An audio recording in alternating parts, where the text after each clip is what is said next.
What's up guys and welcome to WSM Research. Today we're talking about a recently listed Southeast Asian tech company that offers tremendous potential for long-term growth. We're talking about the ride-hailing, food delivery, and fintech company Grab. Grab recently entered into a definitive agreement to merge with Altimeter Growth SPAC. The transaction values the company at $40 billion, making it the largest SPAC listing in history. In this video, we'll go over what Grab does, how their business model works, their financials, and their valuation. Keep in mind that we are not financial advisors and this video is for entertainment purposes only. Make sure to do your own research and consult with a professional before making any investment decision. Grab was started in Malaysia in 2012 by founder Anthony Tan. At first, it was just a taxi booking app that allowed customers to book their taxis online. After their initial success in Malaysia, they expanded throughout Southeast Asia including Singapore, Cambodia, Indonesia, Myanmar, the Philippines, Thailand, and Vietnam. Indonesia is the most important market for them. Over the years, they added new features to their app and in 2016 rebranded to Grab.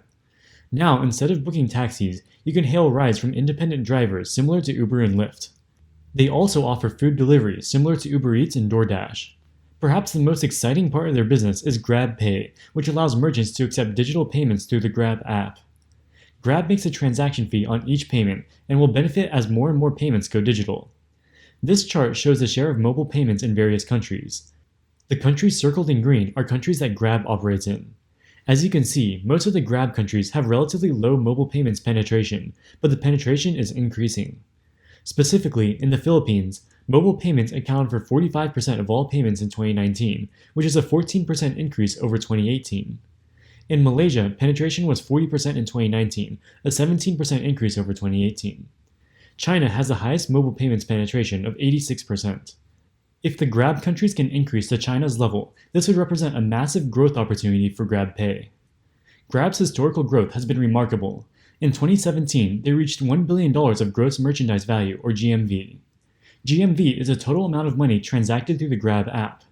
Revenue is lower than GMV because Grab only takes a small percentage of each transaction. In 2018, their GMV 5x to $5 billion after their acquisition of Uber's Southeast Asia business. In 2019, their GMV doubled to over $10 billion, and their adjusted net revenue surpassed $1 billion for the first time. Grab is differentiated from its competition because it operates as a super app. A consumer can use the app to order food delivery, hail a ride, order e-commerce products, invest, book a hotel, and pay bills all with the same Grab app. This is like having Robinhood, DoorDash, Uber, and Google Pay all within one app.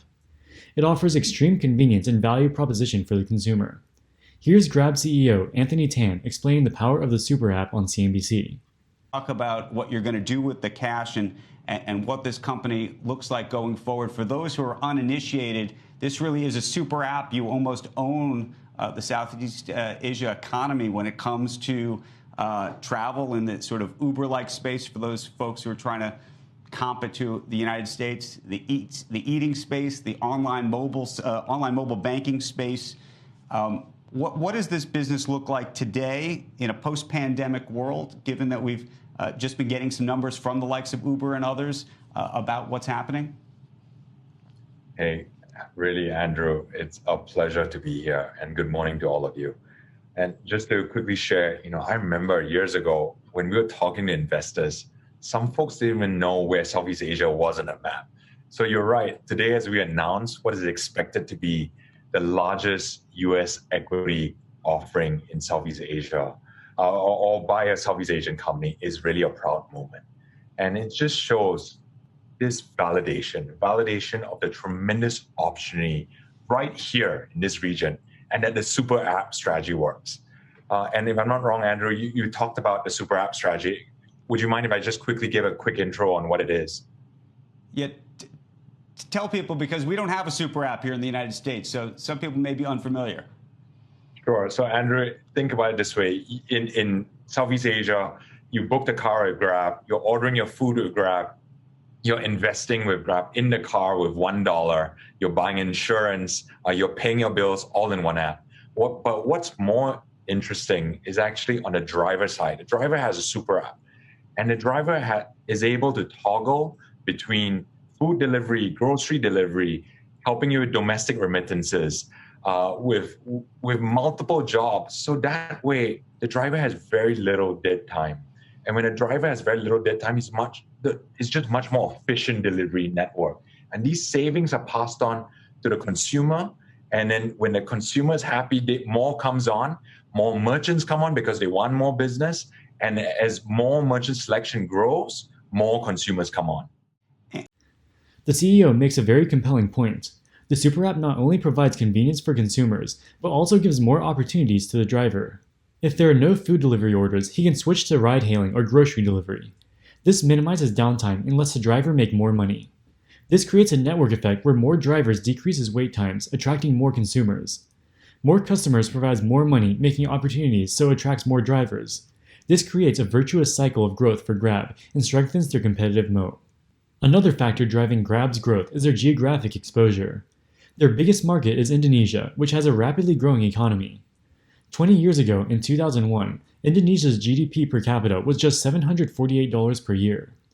By 2019, this number had increased more than 450% to $4,135 per year.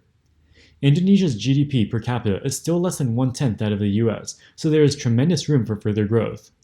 Another key factor driving Indonesia's economic growth is its young population. The median age in Indonesia is just 30 years old. For comparison, the median age in the US is 38. One of the oldest countries is Japan, with a median age of 47. As the population grows older, a higher percentage of the population are retired and no longer work. A larger percentage of the country's resources are spent on retirement benefits and social security. This crowds out spending on investment and innovation. The effects of an aging population can be clearly seen in Japan. The country's GDP per capita has been largely stagnant for the past 25 years. Fortunately for Grab, the Southeast Asian countries it operates in have young populations and rapidly growing economies. This benefits their long-term growth potential. As a SPAC, Grab has some especially complicated financials. It is unique among SPACs and will be the world's largest merger. The valuation of Grab is at nearly $40 billion, much bigger than other SPACs that we've seen in the past several months. As a result of the deal, the company will receive $4.5 billion of cash, the majority of which will come from the PIPE arrangement, or private investment in public equity. But that means that only about $500 million is coming from actually selling shares directly to the public markets. In addition, the warrant lockup period for the deal is significantly longer than most SPACs, at about 3 years.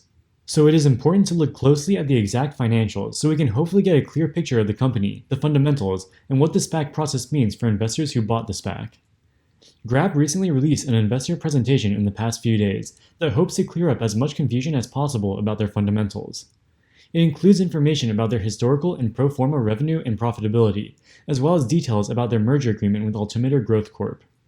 The main points are that the SPAC price per share is $10 a share, which is standard for SPACs. The valuation of the equity is about $40 billion, substantially higher than normal for a SPAC. In addition, the PIPE is more than $4 billion, which means that private investors are buying $4 billion worth of the SPAC shares.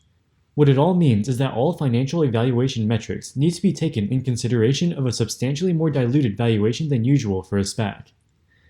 The abnormally high valuation of Grab is justified by the SPAC sponsor through the rapidly increasing revenue and profitability of Grab's three main businesses. Mobility, which is their ride-sharing business, grew from $4.6 billion in 2018 to $5.7 billion in 2019. In 2020, it deteriorated due to the pandemic, but they are projecting further growth to $7.9 billion in 2023. In addition, their take rate has been increasing as they have been taking market share, and they expect it to continue to grow another 3% before reaching a steady state of around 20% of gross merchandise value. But ride-sharing is only one part of their business.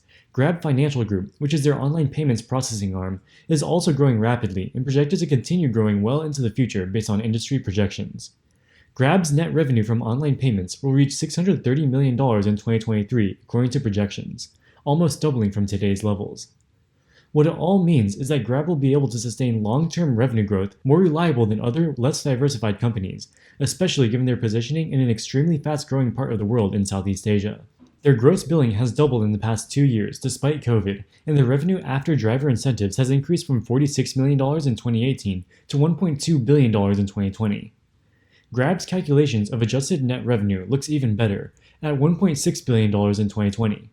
However, adjusted net revenue may not be the best metric to follow. This number adds back any driver incentives that were paid to Grab drivers in excess of revenue that Grab receives from said drivers. These excess incentives are very real costs and make it possible to achieve the revenue numbers that they do. Otherwise, they would not be able to get enough drivers to high demand areas.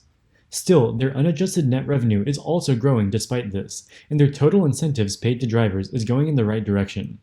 This means that although they are still not in the best financial position as a company, they are quickly improving, and if revenue continues to increase, as it should, Grab will soon be a very profitable company. But possibly the most exciting thing about Grab's prospects is its unique position for growth. They have 3 different areas of business that are all growing and are based in one of the fastest growing economic zones in the world.